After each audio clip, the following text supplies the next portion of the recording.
Hey guys, welcome to my channel. And this question which you're looking ahead is what I posted 7 days ago. I am extremely sorry I couldn't make a video on that very soon because I was quite busy. Like it was few last working days in my company, and I had a lot of stuff to complete before going out.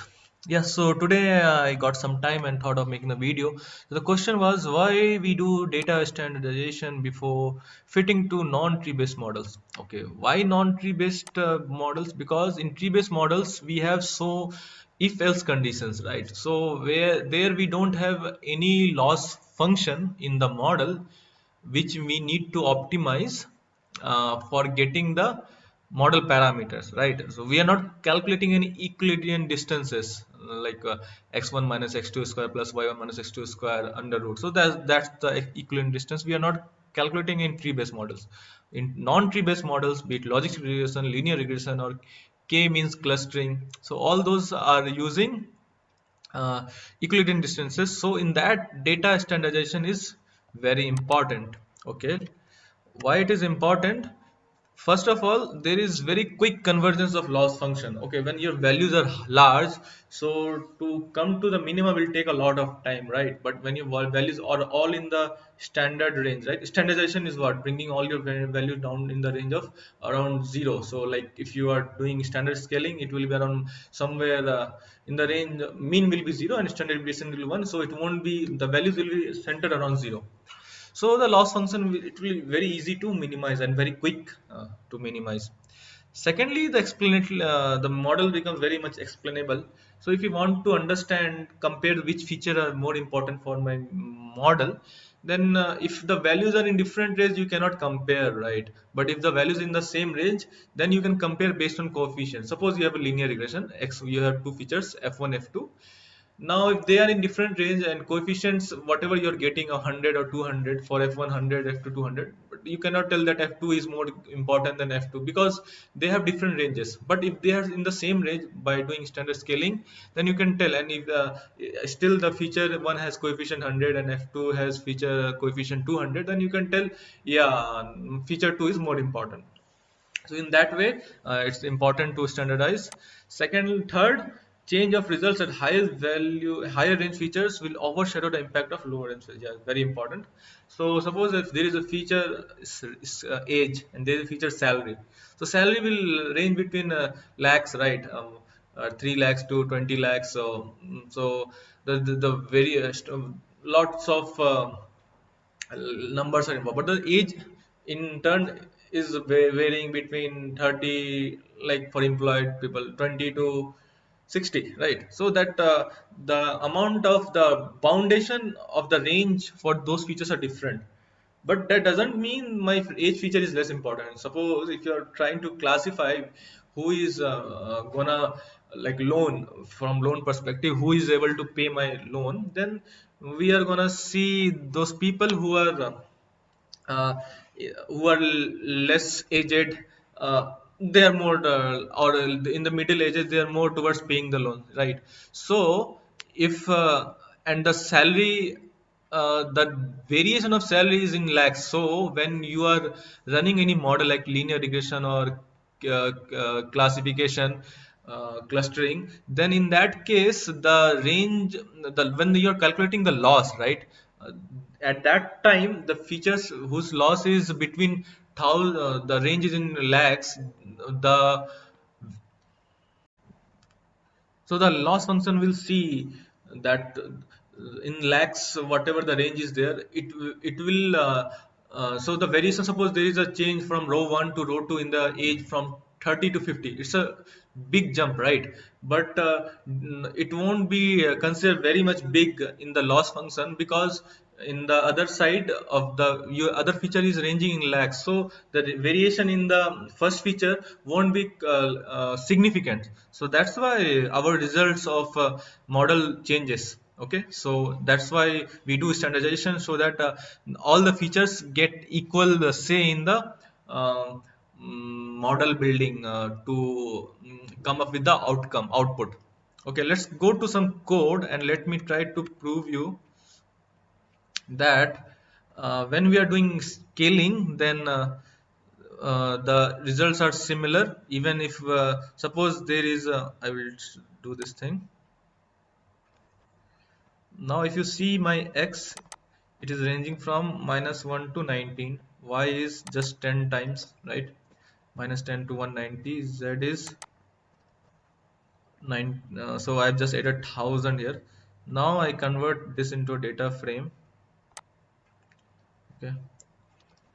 So I'm doing standard scalar. So you can see all my features in DF X, Y, Z all have become similar. So feature 1, feature 2, feature 3, now all are having similar values, even though they were in different range, right? X is in like multiplied by 10, Z is plus 1000. But just because they are explaining the same concept, same variation, it's just a scaled factor, right? I have just here, I have just moved the mean of my variable, okay, by adding 1000. Now if you see the mean,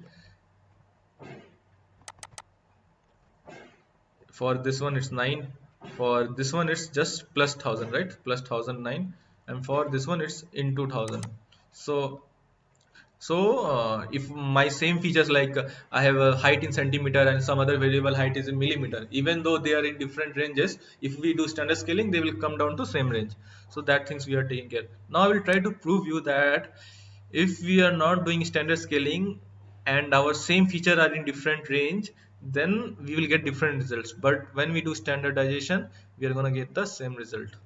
Okay. So this is one data set. This one is iris data set. Okay.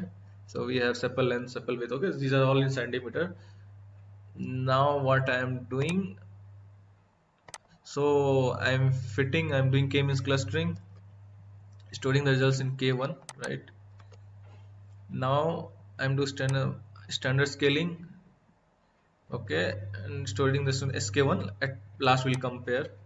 Now what I am doing, interesting thing, see this variable, which is one sepal width, I am converting in multiplying with 1000. Maybe I'm say converting it into not even millimeter, something smaller than that. So I'm increasing its scale, so decreasing.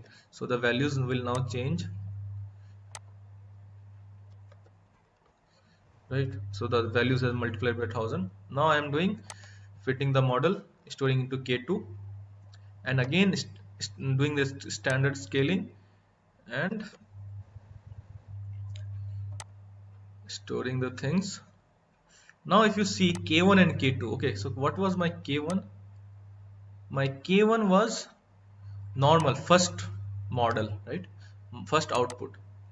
And k2 is my second output after scaling my feature. Okay, so many people will tell that standard scaler will just affect the explainability of the model, results will be similar, but I will prove you that the results are not similar.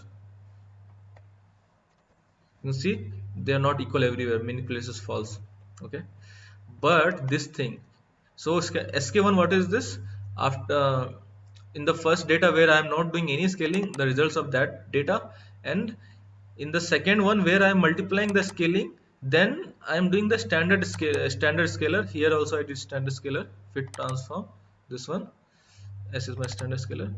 Now if you see this one, for both the models, the results are similar. Meaning, even if the two features are explaining the same concept, same variation, same variable, but they are in different ranges, my results will change if I don't do standard scalar. So to get the perfect result, to get the correct result, we have to do standard scaling.